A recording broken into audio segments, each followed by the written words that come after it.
स्पंदन academy की class 6 के chapter 10 में आप सभी का हार्दिक स्वागत है।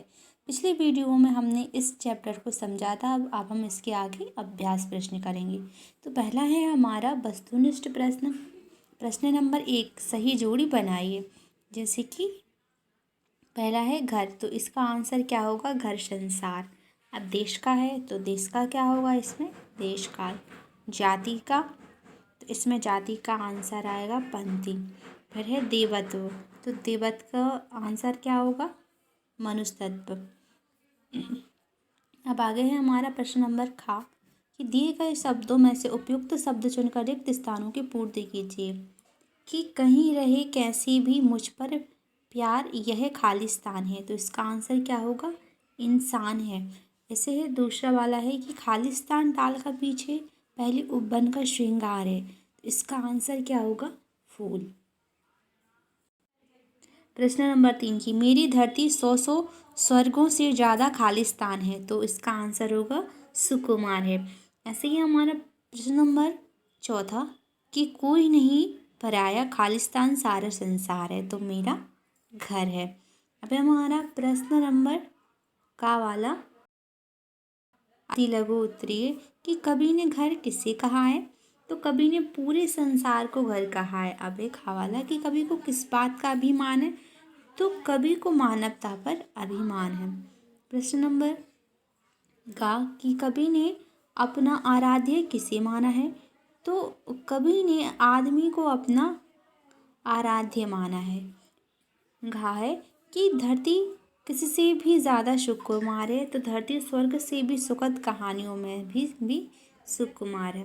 अब कोई नहीं पराया खालिस कविता का मूल भाव क्या है, तो कोई नहीं पराया का मूल भाव है कि वासुदेव कुटुंबकम, मतलब पूरा विश्व मेरा परिवार है।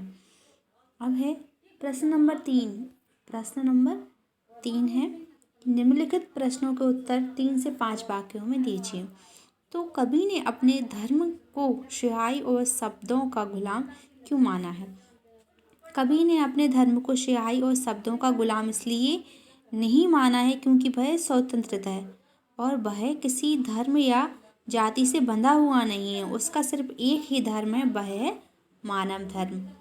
वह मानव धर्म। अब है कि देश काल को जंग लगी जंजीर क्यों कहा गया है, तो कवि वासुदेव कुटुंबकम में विश्वास करते हैं कि वह किसी जाति या धर्म से बंधा नहीं है, वह स्वतंत्र है और उसके विचार स्वतंत्र हैं और उसे मानवता से प्यार है।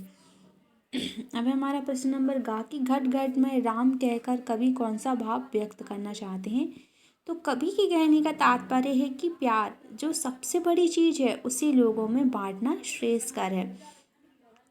अगर प्यार हो तो सभी जगह भगवान है और प्यार नहीं है तो कुछ भी नहीं है।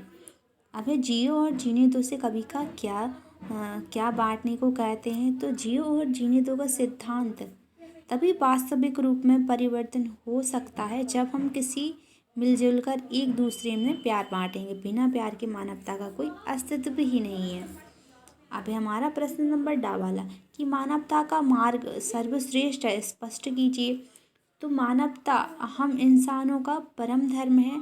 अगर हम एक दूसरे से मिलकर ना रहें, एक दूसरे के सुख दुख में शामिल ना हो, तो हम आदमी के रूप में जानवर हैं। अतः हमें ऐसा रास्ता अपनाना चाहिए जिस पर चलकर हम सही मायने में मानव बन सकें। अभी हमारा निम्नलिखित शब्दों का वाक्यों में प्रयोग कीजिए। तो जाति, तो इसका हम सिर्फ जैसे प्रयोग करते हैं जाति और पाति का, तो जाति पाति हमें विश्वास नहीं रखना चाहिए। और दूसरा है घट घट, जिसे कहते हैं कि घट घट में भगवान का वास है। इस तरीके से हम इसका वाक्यों में प्रयोग करेंगे। अब है आराध्य, मीराबाई के आराध्य श्री कृष्ण थे। अब है ऊंची नीची, तो ऊंची नीची जीवन में हर ऊंची नीची बातों का सामंजस्य सीखना चाहिए। अब हमें प्रश्न नंबर 7 की निम्नलिखित शब्दों के विपरीत शब्द लिखिए। जैसे ऊंची के क्या होगा? नीचा, अपना का पराया, सूल का फूल, स्वीकार का अस्वीकार, शुभ का अशुभ, न्याय का अन्याय और पूर्ण का अपूर्ण, ये हमारे विलोम शब्द होंगे। अब हमारा प्रश्न नंबर 8वां कि उचित शब्द लगाकर खालिस्तान भरिए।